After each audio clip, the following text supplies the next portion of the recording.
Admiral Quan Deho stood on the bridge of the ESS Indomitable and watched his world die. The holographic display showed red dots everywhere. Each dot was an enemy ship. There were thousands of them. His own fleet had only 847 ships left. Most of them were damaged. Some could barely fly. He was 63 years old. His hair was completely gray now. The war had taken everything from him. His son died at the Battle of Mars. His 2 daughters died defending the Europa colony. His wife left him 5 years ago. She said he loved the war more than his family. Maybe she was right. "Admiral, the Varathian main fleet is entering the Kuiper Belt," said Captain Lee Jisoo. She was young, only 32, but she was the best tactical officer he had ever seen. "They will reach Earth in 72 hours? Quan nodded slowly. 72 hours. 3 days until the end of everything. The Varathians were not just one alien race. They were 4 races working together. They were stronger than humans. They were smarter than humans. Their technology was better. For 30 years, humanity had fought them. For 30 years, humanity had lost. Earth's colonies were gone. Mars was burning. The asteroid mines were empty. Jupiter's moons were silent. Only Earth remained, and soon it would fall too. "How many ships do they have?" Quan asked. Jisoo checked her screen. Her face was pale. "More than 10,000, sir. Maybe 12,000. Our sensors cannot count them all. 10,000 against 800. Those were not fighting odds. Those were execution odds." "Sir, there is something else," Jisoo said. "Intelligence reports that they are bringing a planet-killer weapon. Something that can destroy Earth in one shot." Quan felt his stomach turn cold. He had heard rumors about such weapons. Every spacefaring race feared them. A weapon that could crack a planet like an egg, make it explode from the inside. He had prayed the Varathians did not have one. "How long until they can use it?" he asked. 72 hours, sir. Same as their arrival time." "Of course. They would arrive and fire immediately. No negotiation. No surrender. Just death." Quan looked at his officers. They all looked tired. They all looked scared. They had been fighting for so long. They had lost so much. Now they would lose everything. "Send a message to all ships," Quan said. "Tell them to prepare for final battle. We will make our stand at Earth. We will die protecting our home." "Yes, sir," Jisoo said quietly. The bridge was silent. Everyone knew this was the end. But they were still here. They would still fight. That was what humans did. They fought even when they knew they would lose. An hour later, Quan sat in a strategy meeting with other admirals and generals. They appeared as holograms from different ships and stations. Everyone looked hopeless. "We could evacuate," said General Park from Luna Station. "Put people on colony ships. Send them away from Earth. Maybe some will survive."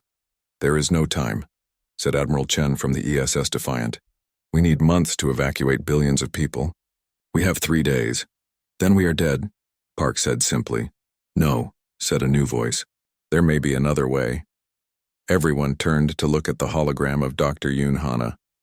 She was the chief scientist at Lunar Research Station. She looked excited and nervous at the same time. "What do you mean?" Quan asked. "We have detected a quantum anomaly near Neptune," Dr. Yoon said. She pressed a button and data appeared on everyone's screens. "It is massive. The energy readings are off the charts, and the signature matches something from 40 years ago." "What signature?" Quan asked, though something in his memory stirred. "The ESS Teguk," Dr. Yoon said. The room went completely silent. The ESS Teguk. Everyone knew that name. It was legend. It was myth. It was humanity's greatest achievement and greatest tragedy. 40 years ago, Earth built a supercarrier, the first of its kind. It was 15 kilometers long. It carried 500,000 people, soldiers, scientists, engineers, pilots. It had weapons that no other ship had. It had shields that could stop anything. It cost more money than most planets made in a century. The Teguk was supposed to end the war. It was supposed to save humanity. Instead, it vanished. During its first test flight, the Teguk tried an experimental faster-than-light jump. Something went wrong. The ship disappeared into a flash of light. Search parties looked for years. They found nothing. No debris, no bodies, no signals. 500,000 people, gone in a second. The loss almost destroyed Earth's economy. The loss definitely destroyed Earth's hope. Without the Teguk, humanity started losing the war. They never stopped losing. "The Teguk is gone," Quan said. "It has been gone for 40 years. "I know, sir." Dr. Yoon said. But this anomaly has the exact same quantum signature as the one from the Taeguk's disappearance. Exactly the same. I have checked it 100 times. What does that mean? Jisoo asked. I do not know, Dr. Yoon admitted. Maybe nothing. Maybe it is just a coincidence. Or maybe, she paused, maybe the Taeguk is coming back. That is impossible, said General Park. Even if the ship survived somehow, everyone on it would be dead by now. 40 years without supplies. 40 years in empty space. I agree it seems impossible, Dr. Yoon said. But the anomaly is real. It is growing. Something is happening. Kwon looked at the data. He was not a scientist, but he could read energy signatures. This was big. This was powerful. And it was getting stronger every hour. When will the anomaly reach its peak? He asked. In approximately 48 hours, Dr. Yoon said. 24 hours before the Varathians arrived. Keep monitoring it, Kwon ordered. Tell me immediately if anything changes. Yes, sir, Dr. Yoon said. Her hologram disappeared. The meeting ended shortly after.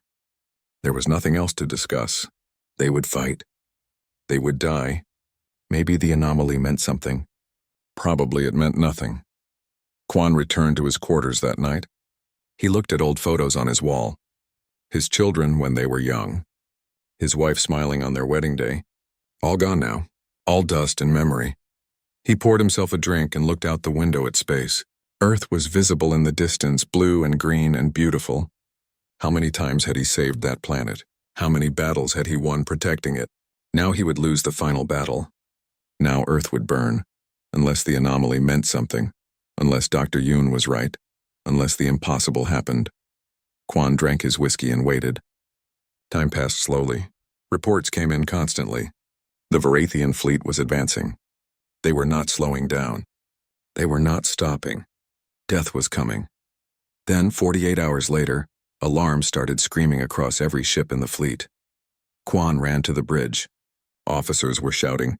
Screens were flashing. The quantum anomaly near Neptune was erupting. What is happening? Kwon demanded. Jisoo stared at her screen. Her eyes were wide. Sir, something is emerging from the anomaly. Something big. The main display changed. It showed Neptune and the space around it. There was a tear in reality itself, glowing with impossible colors. And through that tear, something was coming. A ship. No, not just a ship. The biggest ship Kwon had ever seen. 15 kilometers of metal and weapons and power. Impossible. Unbelievable. But real. Identification? Kwon whispered. Jisoo's voice shook as she answered. It is the ESS Taeguk, sir. The Taeguk has come home. The ESS Taeguk was beautiful and terrifying. Its hull was dark metal that seemed to absorb light. Weapons covered every surface. Energy shields glowed with a strange purple color that nobody had ever seen before. The ship looked like it had been built by gods, not humans. Admiral Kwon stared at the display and could not speak. Around him, the bridge crew was silent. They were all thinking the same impossible thought. The Taeguk was supposed to be dead. It was supposed to be gone forever, but here it was, real and alive. Sir, we are receiving a transmission, Jisoo said. Her hands were shaking as she worked her controls. Put it through, Kwon ordered. The main screen changed. A man's face appeared. He was wearing an old military uniform, the kind they used 40 years ago. He had short black hair and hard eyes. He looked about 50 years old, maybe a bit younger. This is Fleet Admiral Park Jinwoo of the ESS Taeguk, the man said. His voice was calm and strong. We have returned. Please send us coordinates of all hostile forces. We are ready to engage, Park Jinwoo. Kwon knew that name. Everyone knew that name. He was the officer who commanded the Taeguk on its first and only flight. He was declared dead 40 years ago. They built statues of him. Children learned his name in school. And now he was here looking exactly like his old photos. This is Admiral Kwon Daeho of the ESS Indomitable, Kwon said slowly. Admiral Park, we thought you were lost. It has been 40 years. Park's expression did not change. 40 years? For us, it has been only 3 years and 2 months. Time moves differently where we were. Kwon felt his mind struggling to understand. 3 years for them. 40 years for everyone else. Time dilation. Physics that should not be possible. Where were you? Kwon asked. We call it the void, Park said. A dimension between dimensions. We fell into it during our test flight. We could not escape. We have been trying to find a way home for 3 years. Finally, we found a path back to normal space. The entire crew is alive? Quan asked. 500,000 souls, Park confirmed. All alive. All ready to fight. Now tell me about the war. Tell me about the enemy. For the next hour, Quan explained everything. The defeats. The lost colonies. The dead billions. The Varathian fleet coming to destroy Earth. Park listened without interrupting. His face grew harder with every word. My family? Park finally asked. His voice was very quiet. Quan checked his database. The answer made his heart hurt. Your wife passed away 15 years ago, sir, cancer. Your daughter is alive. She is 52 years old now. She works as an engineer on Mars Station. Park closed his eyes for a moment. When he opened them again, they were wet, but his voice was steady. I was 28 when I left. My daughter was 12. Now she is older than me. He paused. Does she know I am back? I will send her a message immediately, Quan promised. Thank you. Park took a deep breath. Admiral Quan, I need you to understand something. The void changed us. It is a place where physics works differently. Matter breaks down there. Energy behaves in impossible ways. It should have killed us all in the first hour. But you survived, Quan said. We did more than survive, Park said. We adapted. We learned. We built new technology using void energy. We created weapons and shields that should not exist. For 3 years we had nothing to do except innovate or die. So we innovated. What kind of weapons? Jisoo asked. Park smiled, but it was not a happy smile. You will see soon enough. The Varathians are coming. Let them come. We have been waiting 40 years for this. We have a lot of anger to release. The transmission ended. Quan sat down heavily in his command chair. His mind was spinning. The Taeguk was back. 500,000 people returned from the dead. Technology from another dimension. Maybe Earth had a chance after all. Over the next 12 hours, the Taeguk moved into position near Neptune. Quan's fleet stayed back and watched. They sent technical specialists to examine the Taeguk's systems. The reports that came back made no sense. The shields generate power by absorbing incoming attacks, one engineer reported. The more you shoot at them, the stronger they become. The weapons create tears in space-time, another specialist said. They do not just destroy ships. They erase them from reality. They have 10,000 fighter craft that can phase in and out of existence, a pilot said. 1 second they are there. The next second they are gone. You cannot hit what you cannot see, it sounded like magic. But it was real. Commander Choi Minji was the Taeguk's weapons officer. She had been 25 when the ship disappeared. Now she was 28, while 40 years had passed. She looked tired and dangerous. When she gave her weapons demonstration to Quan's officers, they all went pale. These are void lances, she explained, showing a video of the weapon firing at a test asteroid. The beam hit the asteroid and the rock simply collapsed into nothing. It did not explode. It just stopped existing. We can fire 30 of these every second. Lieutenant Han Seok was the Taeguk's navigation officer. He had been very young when they left, only 22. Now he was 25. He explained how they learned to navigate the void. Normal space is like swimming in water, he said. The void is like swimming in broken glass. Everything cuts you. Everything tries to kill you. But if you learn the currents, you can move faster than light. Much faster. The crew of the Taeguk had changed in other ways too. They moved differently. They spoke differently. 3 years in the void had marked them. They had seen things that should not exist. They had survived what should have killed them. They were still human.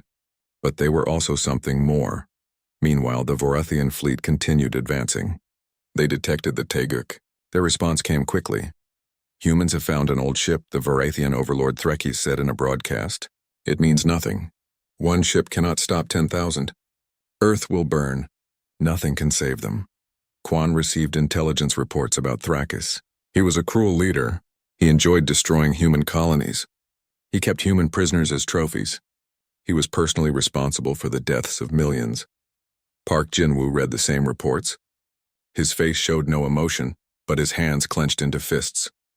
I want to kill him myself, Park said quietly. You may get your chance, Quan replied. The Varathian vanguard approached Neptune. 2,000 ships, all heavily armed. They were supposed to scout ahead and destroy any resistance. They expected an easy fight. They were wrong. The Taeguk moved to intercept. One ship against 2,000. The Varathians laughed at such stupidity. Park Jinwoo stood on the Taeguk's bridge. Around him, his crew worked at their stations. They had trained for this moment for 3 years. They had dreamed of it. They had prayed for it. Commander Choi sat at the weapons station. "All weapons ready, sir. Shields at maximum," reported another officer. All fighter wings prepared to launch. Lieutenant Han sat at navigation. "Course plotted, sir. We can jump to void space if needed." Park looked at the approaching enemy fleet. 2,000 ships, each one built to kill humans, each one carrying aliens who wanted Earth destroyed. "For 3 years we were lost," Park said quietly. "We were alone in the dark. We watched time pass without us. We missed births and deaths and weddings and funerals. We lost 40 years. We lost our families. We lost our lives," he paused. His crew listened. "But we never lost our purpose," Park continued. "We are warriors. We are defenders. We are humanity's shield and sword. Today we show the galaxy what happens when you threaten Earth. Today we remind them why they should fear us." He sat down in his command chair. "All ships, this is Fleet Admiral Park Jinwoo. You have made a terrible mistake. You should have run when you had the chance." He looked at Commander Choi. "Fire everything." The Varathian vanguard fired first. 2,000 ships launched everything they had. Plasma torpedoes streaked through space like angry red stars. Kinetic railguns fired metal slugs at impossible speeds. Antimatter missiles left trails of purple fire. Enough firepower to destroy a planet hit the Taeguk all at once. The humans watching from Admiral Kwan's fleet expected to see the Taeguk explode. Instead, something beautiful and terrible happened. The Taeguk shields lit up. Purple energy surrounded the entire ship, forming a perfect sphere. The enemy weapons hit the shields and simply vanished. The shields absorbed every attack. They drank the energy like a man dying of thirst drinks water, and then the shields glowed brighter. "Energy levels increasing," Commander Choi reported calmly. "Shields at 150% power. Redirecting absorbed energy to weapons," Park Jinwoo smiled. "Show them what we learned in the void." The Taeguk fired its void lances. 30 beams of dark purple light shot from the ship. Each beam hit a Varathian ship. The aliens' shields tried to block the attack. Their armor tried to absorb the impact. It did not matter. The void lances did not destroy the ships. They erased them. One moment a ship existed. The next moment there was nothing. Not even debris.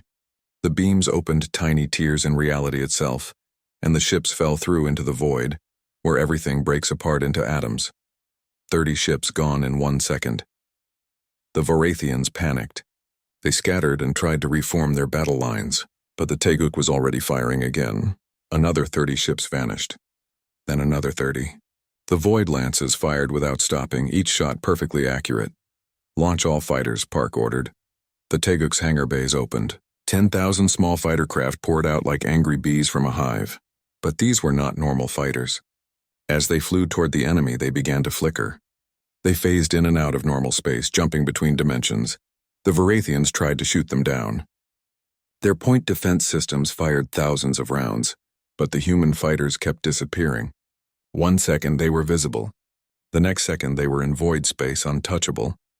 Then they reappeared right next to Varathian ships and fired at point-blank range. Lieutenant Han Seok led the first fighter wing. He was young, but he had spent 3 years learning to navigate between dimensions. He could phase his fighter in and out of reality like breathing. "Red Wing, follow me," Han said over the comm. "Phase on my mark." 3, 2, 1, phase. 50 fighters vanished from normal space. The Varathian ships that were shooting at them suddenly had nothing to aim at. Then the fighters reappeared inside the Varathian formation. They fired their void missiles at close range. The missiles were small versions of the Taeguk's void lances. Each one opened a tiny black hole that lasted only a fraction of a second. But that was enough. Varathian ships imploded, crushed by impossible gravity. "Confirmed kills, 30 ships," Han reported. "Red Wing is phasing out. No losses." The fighters vanished again before the Varathians could respond. On the Taeguk's bridge, General Kim Taeyang watched the battle with satisfaction. He commanded 100,000 Marines. They were trained for boarding actions and ground combat. They had also spent 3 years in the void, learning how to fight in ways that made no physical sense. "General, we have disabled 17 Varathian ships," Choi reported. They are dead in space, but their crews are still alive. Send my Marines, Kim said. Time to remind them what happens when you invade human space. Boarding pods launched from the Taeguk. Each pod carried 20 Marines in heavy armor. The pods phased in and out of reality as they flew, making them impossible to shoot down. They slammed into the sides of disabled Varathian ships and cut through the hulls. The Marines poured inside. The Varathians tried to fight them. It was like fighting ghosts. The Marines could phase their bodies partially into void space. Bullets passed through them. Energy weapons did nothing. They appeared and disappeared like spirits striking from impossible angles. One Marine squad entered a Varathian command center. The aliens fired everything they had. The Marines simply phased out, walked through the bullets, and reappeared behind their enemies. The fight lasted 15 seconds. 17 ships captured, Kim reported. Beginning interrogation of Varathian officers. Back in normal space, the battle continued. The Varathians realized they could not win. They sent a retreat signal, but Park Jin-woo was not feeling merciful. No survivors, he ordered. They wanted to destroy Earth. They wanted to kill billions of humans. Now they pay the price. The Taeguk fired its main weapon. It was called the Singularity Cannon. When it fired, space itself screamed. A black sphere appeared in the middle of the Varathian formation. It was small, no bigger than a basketball, but it was a real black hole, held stable by void energy for exactly 10 seconds. The black hole's gravity was incredible. Varathian ships nearby could not escape. They were pulled toward it, accelerating faster and faster. Ships collided with each other. Hulls crumpled like paper. Aliens screamed as their vessels were crushed into a space no bigger than a fist. 300 ships destroyed in 10 seconds. Then the black hole collapsed and disappeared. The Taeguk's engineers had learned how to create and destroy singularities. It was one of many impossible things they learned in the void. The remaining Varathian ships tried desperately to escape. They activated their faster-than-light drives. They jumped away from Neptune, running for their lives. Should we pursue? Choi asked. No, Park said. Let some of them live. Let them tell their leaders what happened here. Let them spread fear. The Battle of Neptune lasted exactly 2 hours and 17 minutes. 2,000 Varathian ships entered the fight. 33 escaped. The rest were destroyed or captured. Human casualties, 0. Admiral Kwan watched the entire battle from the Indomitable. He could not believe what he saw. One ship had destroyed an entire fleet. The Taeguk was not just a warship. It was a force of nature. Admiral Kwan, this is Park, came the transmission. We are sending technical data to your fleet. Our engineers will teach your crews how to retrofit your ships with basic void shields and weapons. It will take time, but we can upgrade your entire fleet. How long? Kwan asked. For basic shields, maybe 6 hours per ship. For weapons, a bit longer. We have portable generators that we built in the void. They are not as powerful as the Taeguk systems, but they will help. Kwan looked at his fleet of 800 ships. With void technology, they could actually fight. They could actually win. Do it, Kwan ordered. Upgrade every ship we have. Dr. Yoon Hana transported to the Taeguk with a team of scientists. She wanted to understand the technology. When she saw the void generators, her eyes went wide. This is impossible, she whispered. The energy density should cause the generators to explode. Engineer Bae Sora smiled. She was a genius who spent 3 years designing void technology. In normal space, yes. But these generators exist partially in void space. The energy is stored in another dimension. It only comes into our reality when we need it.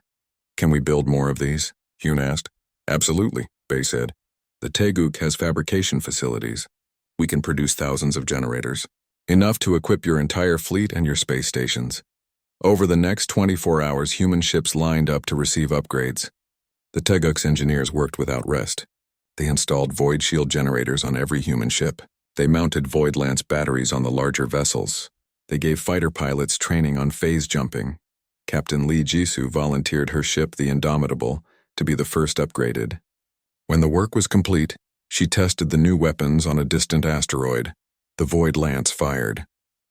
The asteroid vanished. Jisoo laughed. She had not laughed in years.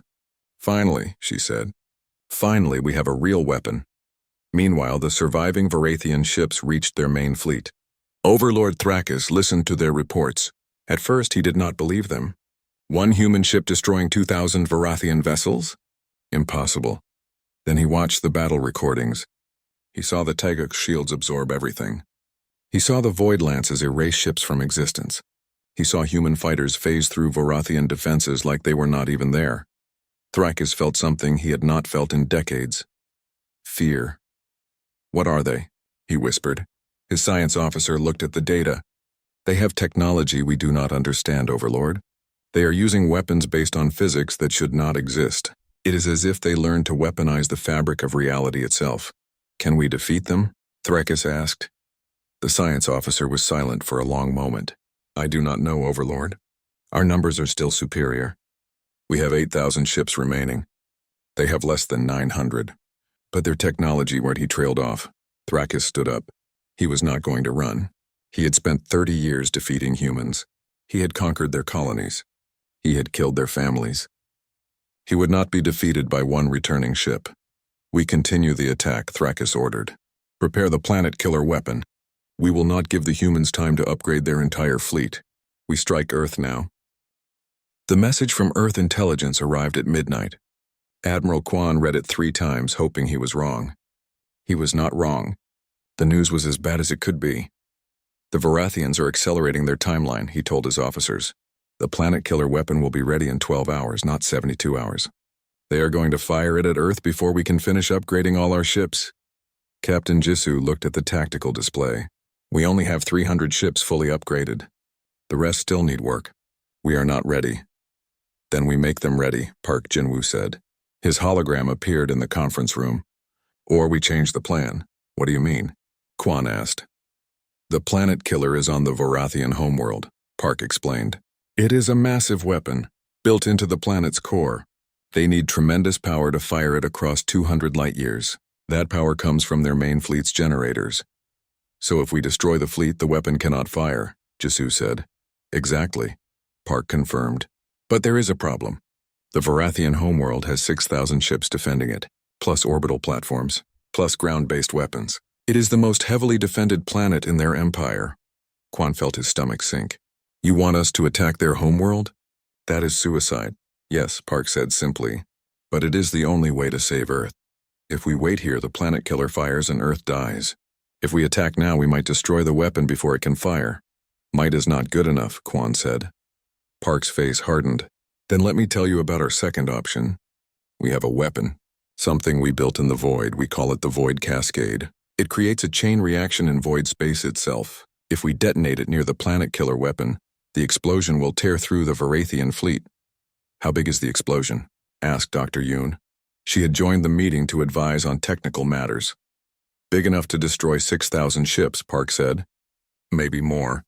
The problem is that the weapon is experimental. We tested it once on a small scale, it worked. But a full-scale detonation might tear a permanent hole in reality." The room went silent. A permanent hole in reality. That could mean anything. It could mean a black hole that never closes. It could mean a gateway to the void that swallows everything nearby. "What is the risk?" Quan asked. "Dr. Nam Hyun, my head scientist, estimates a 20% chance of catastrophic dimensional collapse," Park said. "If that happens, an entire star system could be destroyed." President Yoon Yoonji appeared as a hologram. She was Earth's leader, elected just 2 years ago. She looked young, but her eyes were old. The war had aged everyone. "Admiral Quan, Fleet Admiral Park, I have heard your plan," she said. "I will not order you to use an experimental weapon that might destroy a star system. But I also will not order you to let Earth die. The choice is yours."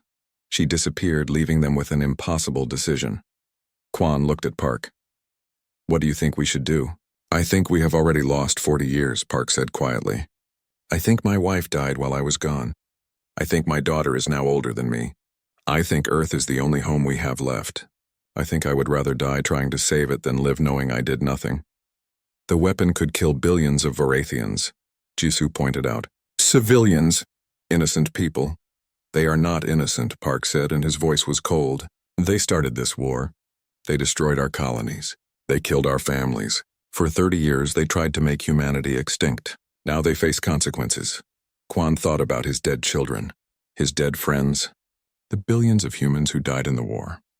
Then he thought about what kind of man he wanted to be, what kind of example he wanted to leave. "We attack the Vorathian homeworld," Quan decided. "We use the Void Cascade if we must, but we try to minimize civilian casualties. We are better than them. We have to be, Park nodded slowly. Agreed. They planned the attack for hours. The Teguk would lead a strike force of 300 upgraded ships. They would use void space jumps to travel deep into Varathian territory. The remaining 500 human ships would stay and defend Earth. General Kim Taeyang would lead the attack. He stood in the briefing room with his Marine commanders. They were all hard-faced men and women who had survived 3 years in the void. We will board Varathian command stations, Kim explained. We capture their leaders. We hold them hostage. Maybe we can negotiate a surrender before we have to use the void cascade. And if they refuse to surrender? Asked one of his officers. Then we kill them all, Kim said simply. Lieutenant Han Seok prepared the navigation route. Jumping to void space was dangerous. One mistake and they could be lost forever, like the Teguk was for 40 years. But Han had 3 years of experience navigating the void. He knew the currents. He knew the paths. I can get us there, Han promised. But the jump will take 6 hours. We will arrive with only 3 hours left before the planet killer fires. 3 hours is enough, Park said. Engineer Bay Sora loaded the void cascade weapon onto the Teguk. It looked like a large metal sphere, covered in strange symbols and glowing with purple light. She handled it very carefully. This weapon has enough power to crack a planet, Bay explained to Dr. Yoon. But we designed it to target void space energy signatures. It will destroy ships using void drives and void generators. Unfortunately, that includes our own ships. So if you detonate it, the Teguk will be destroyed too, Yoon said. Yes, Bay confirmed. We would need to phase into void space before detonation. But even then, the explosion might follow us. There are no guarantees. The strike force prepared to launch. Crews said goodbye to their families. Many of them did not expect to return, but they all volunteered anyway. That was what humans did. They fought for each other. Park stood on the Teguk's bridge and looked at his crew. They were young. Most of them were in their 20s or early 30s. They had already lost 40 years of their lives. Now they might lose everything. We do not have to do this, Park said. We could stay here. Defend Earth. Let someone else attack the Varathian homeworld. Commander Choi shook her head. We are the only ones who can do this, sir. We have the weapon. We have the ship. We have the training. If not us, then who? If not now, then when? Added Lieutenant Han. Park felt pride swell in his chest. These were good people. Brave people. He was honored to lead them. Then let us finish what we started 40 years ago, Park said. Let us show the Varathians why they should have never threatened Earth. The strike force entered void space. 300 ships vanished from normal space in a flash of purple light. They traveled through the dimension between dimensions where reality bent and twisted. They saw things that human eyes were not meant to see. They felt time move strangely around them. 6 hours later, they emerged in orbit around Varathis Prime. The Varathian homeworld was beautiful. Green continents, blue oceans, white clouds. Billions of people lived on that planet. Most of them had nothing to do with the war. But the planet was also surrounded by 6,000 warships. And deep below the surface, the planet killer weapon was charging. Overlord Thrakis watched the human ships appear. He had expected them. He was ready. All ships attack, Thrakis ordered. Destroy the humans. The battle began. 6,000 Varathian ships against 300 human ships. The odds were terrible. But the humans had void technology. The fight was brutal. Human void lances erased Varathian ships from existence. Varathian plasma cannons battered human shields. Fighters phased in and out of reality, striking from impossible angles. Explosions lit up space like new stars being born. Captain Jisoo commanded a squadron of 30 ships. They used coordinated void jumps to appear behind Varathian formations and fire at point-blank range. Her tactics were brilliant, but the Varathians had numbers. Hull breach on Deck 7, her damage control officer reported. Shields at 40%. Keep fighting, Jisoo ordered. We just need to buy time. General Kim's Marines boarded 3 orbital command platforms. The fighting was desperate and close. Marines phased through walls and attacked from impossible directions. Varathians fought with courage, defending their home. On the Teguk's bridge, Park watched the battle unfold. They were winning, but slowly. Too slowly. The planet killer weapon would be ready in 1 hour. Time to use the void cascade, Park said quietly. His crew looked at him. They all knew what that meant. The Teguk would have to get close to the planet-killer weapon. They would have to detonate the device. They probably would not survive. Set course for the planet, Park ordered. Full speed. The Teguk accelerated toward Vorathis Prime. The Teguk dove toward Vorathis Prime like a missile. Enemy ships tried to block its path. Void lances cut through them. The shields absorbed thousands of hits and grew stronger with each impact. Nothing could stop the massive ship. Planet killer weapon charging, Commander Choi reported. Her voice was calm, but her hands were tight on her controls. It will fire in 30 minutes. Park Jinwoo stood at the center of the bridge. Around him, his crew worked with perfect efficiency. They had trained together for 3 years. They knew each other's thoughts. They moved like parts of a single organism. Distance to optimal detonation point? Park asked. 20,000 kilometers, Engineer Bay replied. At current speed, we will reach it in 8 minutes. 8 minutes. Then they would detonate the Void Cascade. The explosion would destroy the planet-killer weapon and the Vorathian fleet. It would probably destroy the Teguk, too. Park activated his personal comm. He sent a message to his daughter. She was somewhere on Mars Station, probably watching the battle on monitors, probably crying. He had barely spoken to her since his return. There had been no time. Nari, he said quietly, I am sorry I left you. I am sorry I missed your life. I am sorry I could not be your father. But I want you to know that I am proud of you. You became an engineer. You helped build the ships defending Earth. You did amazing things. I love you. I have always loved you. He closed the channel. There was no time for a reply. Lieutenant Han Seok worked frantically at his navigation console. Sir, I have an idea. If we phase into void space just before detonation, we might survive. The explosion will destroy everything in normal space, but void space should be safe. For how long? Park asked. I do not know, Han admitted. Maybe a few seconds. Maybe forever. But it is a chance. Park looked at his crew. They were all looking back at him, waiting for his decision. Prepare to phase into void space, Park ordered, but only at the last possible second. I want the void cascade to do maximum damage first. Yes, sir, Han said. The Teguk reached the detonation point. Below them, deep in the planet's crust, the planet-killer weapon continued charging. Around them, 4,000 Vorathian ships remained. The battle had reduced their numbers, but they still had overwhelming force. Activate the void cascade, Park ordered. Bay pressed a button. The metal sphere in the Teguk's cargo bay began to glow. Purple light filled the ship.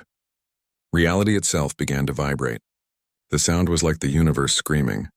On the Vorathian flagship, Overlord Thrakis saw his sensor readings go crazy. What is that? He demanded. Unknown energy signature, his science officer said. His voice was terrified. It is growing exponentially. Overlord, I recommend immediate retreat. We do not retreat, Thrakis snarled. Fire everything at that ship. 1,000 Vorathian ships fired their weapons at the Teguk. Plasma bolts, kinetic rounds, antimatter missiles. The shields absorbed it all. The purple glow grew brighter. Detonation in 10 seconds, Bay announced. 987. Park gripped his command chair. Han, prepare to jump, 654. Ready, sir? Han said. 3, 2, 1. The void cascade detonated. For a fraction of a second, nothing happened. Then reality broke. A wave of purple energy exploded outward from the Teguk. It moved faster than light. It passed through Vorathian ships and they simply stopped existing. Shields did not help. Armor did not help. The energy reached into void space and tore the ships apart at the atomic level. 4,000 ships became dust in 3 seconds. The energy wave continued down toward the planet. It struck the planet-killer weapon. The massive device, built over decades, powered by the energy of a star, exploded. The explosion tore through the planet's crust. Magma erupted into space. Half the planet's surface cracked, but the inhabited areas survived. The cities survived. Billions of Vorathian civilians survived. The void cascade had been precisely aimed. It destroyed military targets but spared innocent lives. On the Teguk's bridge, alarms screamed. The ship was tearing itself apart. The void cascade was pulling them into its explosion. Jump now, Park shouted. Han activated the void drive. The Teguk phased into void space 1 millisecond before the explosion reached them. They fell into the dimension between dimensions. Purple energy chased them, trying to tear them apart. The ship shook violently. Hull plates buckled. Systems failed. People screamed. "Hold together," Park whispered. "Just hold together." The Teguk's shields, designed to operate in void space, absorbed the explosion's energy. They grew brighter and brighter, so bright that everyone had to close their eyes. The ship groaned like a living thing in pain. Then suddenly, silence. The shaking stopped. The alarm stopped. The purple light faded. "Status report," Park ordered. Officers checked their stations. Screens flickered back to life. "Hull integrity at 60%, one officer reported. "We have breaches on decks 4 through 9. Emergency bulkheads holding." "Casualties?" Park asked quietly. 87,000 dead, Choi said. Her voice was hollow. 56,000 injured. The rest are alive. 87,000 dead. Park felt each death like a knife in his heart, but 313,000 survived. Half the crew made it. "Can we return to normal space?" Park asked. Han checked his console. "Yes, sir. I can navigate us back, but it will take 3 days. 3 days in void space. But they would survive. They would go home. Meanwhile, in normal space, the battle was over." Captain Jisoo watched the Varathian fleet disappear. One moment, 4,000 ships surrounded her. The next moment, they were gone. Only debris remained. "What happened?" her tactical officer asked. "They used the void cascade," Jisoo said. "They destroyed the entire fleet." "Where is the Teguk?" someone asked. Jisoo checked her sensors. No signal, no readings, just empty space where the Supercarrier used to be. "They are gone," she whispered. On Varathis Prime, the surviving Varathians looked at the sky. Half their planet was burning. Their fleet was destroyed. Their planet killer weapon was gone. They had lost everything. War Priest Kelthanos stood in the ruins of a military base. He was a spiritual leader, responsible for justifying the war to his people. Now he had no words. "We should have left them alone," Kelthanos said to himself. "We were afraid of humans, afraid of their potential, so we tried to destroy them. And in trying to destroy them, we made them into something worse than we feared." He made a decision. He would go to Earth. He would beg for peace. He would offer anything to end this war. 3 days later, the Teguk emerged from void space near Earth. The ship was battered and broken. Sections of it were missing, but it was still flying. Admiral Kwan's fleet met them in orbit. Cheers filled every human ship. The Teguk had survived. Earth was saved. Park stood on the bridge and looked at his homeworld. It was still blue and green and beautiful. Still alive. Still safe. "Take us home," he ordered quietly. The Teguk limped toward Earth. As they approached, Park received a message. It was from his daughter. "Dad," Nari said. She was crying. "I am so proud of you. I am so happy you came back. Please come home. Please let me see you." Park smiled. For the first time in 3 years, he smiled with real joy. "I am coming home," he promised. The war ended that day. War Priest Kelthanos arrived on Earth with a surrender offer. The Varathian Empire was broken. 3 of the 4 alien races left the coalition. Only Kelthanos' people remained, and they wanted peace. President Yoon Yoonji negotiated the treaty. The Varathians would pay reparations. They would help rebuild human colonies. They would share technology. In exchange, humanity would not destroy their homeworld. Admiral Kwan retired. He spent his last years teaching at the New Void Academy, training the next generation of officers. Captain Jisoo was promoted to admiral. She commanded Earth's rebuilt fleet, now equipped with void technology. Under her leadership, humanity became the strongest military power in the galaxy. Dr. Yoon and Engineer Bay worked together to improve void technology. They designed ships that could safely navigate between dimensions. They built stations that existed in both normal space and void space simultaneously. General Kim founded the Void Marine Corps. His soldiers were the elite of the elite, trained to fight in ways that other species could not comprehend. Lieutenant Han became the head instructor at the Void Navigation Academy. He taught thousands of pilots how to phase between dimensions, how to read the currents of the void, how to survive in a place that should kill them. Commander Choi retired from active duty. She opened a memorial on Luna, dedicated to the 113,000 crew members who died during the Teguk's journey. She visited it every day and remembered their names.